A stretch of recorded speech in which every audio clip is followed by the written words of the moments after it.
Hi guys, welcome back to my channel. My name is Jude, and for tonight's video, I just want to show you how to request a refund in Cebupacific Air. So kung meron kang ticket dyan na gustong ipapa-refund and hindi mo alam kung paano mag-request ng refund, then this video is for you. So without further ado, let's start this. So first, you go to google.com, okay, and then type Cebupacific feedback. So click the cebupacificair.com, the first one that appears in the search engine. So here, type of feedback. Please choose type of feedback. So complaint, commendation, and request. So I will choose request. And also the category. Kung refund of taxes for unused tickets, left behind item, cash refund, cancellation, and so on. So choose cash refund application. And then for the subject, ilalagay mo dyan na request for refund due to COVID airline cancellation. Or you can make subject naman na subject na gusto mo nung ilagay. And then the booking reference number. Ito ay makikita sa iyong ticket. Ito ay yung 6-character code sa iyong ticket. Ilalagay mo dyan.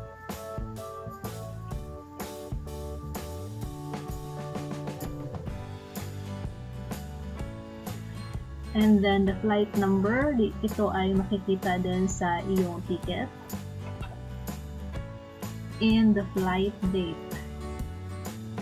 If last year pa yun, hanapin mo yung date, kung kailan yung original flight date mo, and then origin, type mo dyan yung Manila, kung Manila,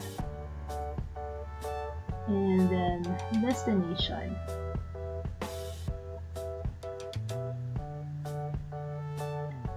And here sa details, pwede kang maging specific. Type mo yung name mo para ma-assist ka nila. And then type your name. Kung marami kayo sa isang ticket, type mo din yung name ng lahat ng mga passenger, no? And then the travel date and the exact time, pwede mo din ilagay sa details kung ano pa yung pwede mong ilagay dyan. So, maximum of 4,000 characters. So, pwede pang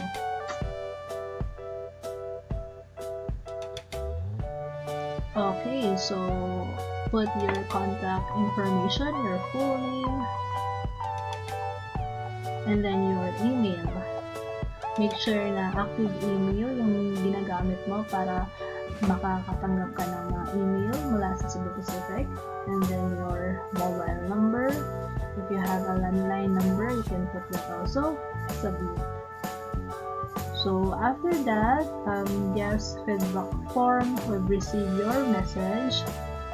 So we will use the details you have provided to check on your concern. Please expect a response from us in the next 7 working days. So check your email because nandoon yung reference customer care reference number.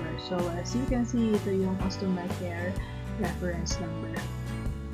So just in case na mag-follow up kayo sa kanila and then hahanapan kayo ng customer care reference number, ito yung ibibigay mo sa kanila. So just for example, punta ka sa cebupacificair.com and type mo ito, mag-a-ask ka kay Charlie. Just for example lang ito guys, mag-a-ask ka kay Charlie, just for example, refund update. So ganun lang.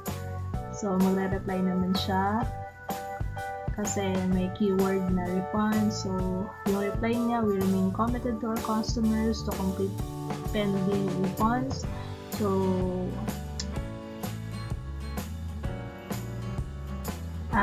May I know when you filed for a refund? So yeah, itatype mo lang dyan yung exact month kung kailan ka nilabas ng refund, kung sa anong last year pa, March or April, I think, nag-refund na yung karamihan sa mga tickets, no? So, kung ikaw hindi ka pa nakatanggap ng refund, then i-follow up mo lang siguro. Okay? Pwede ka naman mag-chat dito kay Charlie. Kasi kung hindi kaya ng powers niya, kung hindi kaya ng powers ni Charlie na sagutin yung katanungan mo, pwede ka naman mag-leave ng message at mag-i-email sila sa iyo. Merong customer service or representative na sasagot doon sa email mo. Alright? So, yeah, if meron pa kayo mga ticket na gusto niyo ipa-refund and hindi niyo alam kung paano, ganito lang siya kasimple. Okay? So, yun lang guys. I hope that you learned something in this video, and don't forget to like and subscribe. Thank you so much for watching. Bye!